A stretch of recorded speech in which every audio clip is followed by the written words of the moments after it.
UDF welfare party സഖ്യമില്ലെന്ന് Ramesh ചെന്നിത്തലയും സംസ്ഥാനത്ത് Jamaat-e Islami SDPI UDF വർഗീയ കൂട്ടുകെട്ട് MV ഗോവിന്ദനും പ്രതികരിച്ചു. ഷഹദ് റഹ്മാൻ വിവരങ്ങളുമായി.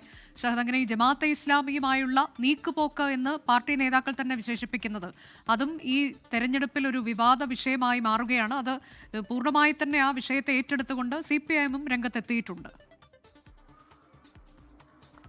അനുജ, ഈ വിഷയത്തിൽ അതായത് നേതാക്കൾ എത്ര തന്നെ സഖ്യമില്ല എന്ന് പറഞ്ഞാലും താഴേക്കിടയിൽ ഇത്തരത്തിലുള്ള നീക്കുപോക്ക് അതിന് വളരെ ഗുരുതര സ്വഭാവത്തോടു കൂടിയിട്ടാണ് ഈ സംസ്ഥാന നേതാക്കൾ നോക്കിക്കാണുന്നത്. അതുകൊണ്ടാണ് കഴിഞ്ഞ ദിവസങ്ങളിൽ അതായത് പൊതുമധ്യത്തിൽ ഇത്തരത്തിലൊരു പ്രസ്ഥാനം നടത്താതിരുന്ന നേതാക്കളൊക്കെ തന്നെ ഇപ്പോൾ പൊതുമധ്യത്തിൽ വന്ന്, അതായത് അവരുടെ മതപരമായിട്ടുള്ള പരിപാടികളിൽ പോലും ഇതുമായി ബന്ധപ്പെട്ട് അവരുടെ വിയോജിപ്പ് കൃത്യമായി രേഖപ്പെടുത്തുന്നത് എന്ന് വേണം നമുക്ക് എടുത്തു പറയേണ്ടത്.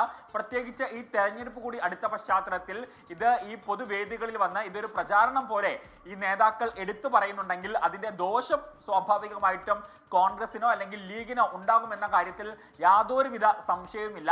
കാരണം ഇതിനോടകം തന്നെ CPM ഈ വിഷയം ഉയർത്തി കാണിക്കുകയും ഇത് പല ഘട്ടങ്ങളിൽ, അതായത് മുതിർന്ന നേതാക്കളൊക്കെ തന്നെ പല പാർട്ടി പരിപാടികളിലും എടുത്തു പറയുകയും ചെയ്യുന്നുണ്ട്.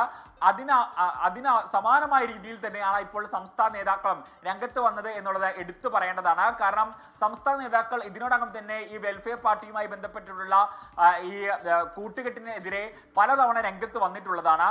അതായത് ഈ സഖ്യമില്ല എന്ന് നേതാക്കൾ പറയുന്നുണ്ടെങ്കിലും മലപ്പുറം പോലെയുള്ള സ്ഥലത്തെ ഏകദേശം 30-ലധികം ഇടങ്ങളിലാണ് വെൽഫെയർ പാർട്ടിയുടെ പ്രവർത്തകർ അല്ലെങ്കിൽ അംഗങ്ങൾ ഈ കോൺഗ്രസിന് വേണ്ടി അല്ലെങ്കിൽ UDFന് വേണ്ടി മത്സരിക്കുന്നത്. മാത്രമല്ല കഴിഞ്ഞ ദിവസം പാണക്കാട് നിന്നും സ്ഥാനാർത്ഥിയെ പോലും പ്രഖ്യാപിക്കുന്ന ദൃശ്യങ്ങളൊക്കെ പുറത്തു വരികയും ചെയ്തിട്ടുണ്ടായിരുന്നു.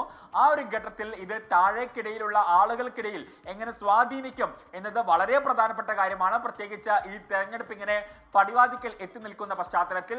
അതുകൊണ്ട് തന്നെ ഈ വിഷയം കൂടുതൽ ഉയർത്തിക്കാണിച്ച് ഇതിന്റെ അപകടം എന്താണെന്നും മാത്രമല്ല ഇവരെ അകറ്റി നിർത്തണമെന്ന നിലപാട് ആവർത്തിച്ചുകൊണ്ടേയിരിക്കുകയാണ് സംസ്ഥാന നേതാക്കൾ. അത് CPM സംബന്ധിച്ചിടത്തോളം കൂടുതൽ മുതൽക്കൂട്ടാവുകയാണ്. CPM ഇതേ നിലപാടാണ് ആവർത്തിക്കുന്നത്.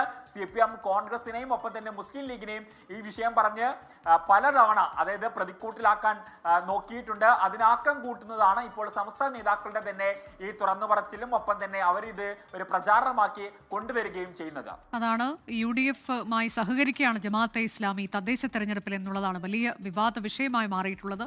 അതിനെതിരെയാണ് ഇന്നിപ്പോൾ സമസ്തയുടെ മുതിർന്ന നേതാക്കൾ പരസ്യമായി തന്നെ വലിയ വിമർശനവുമായി രംഗത്തെത്തിയത്.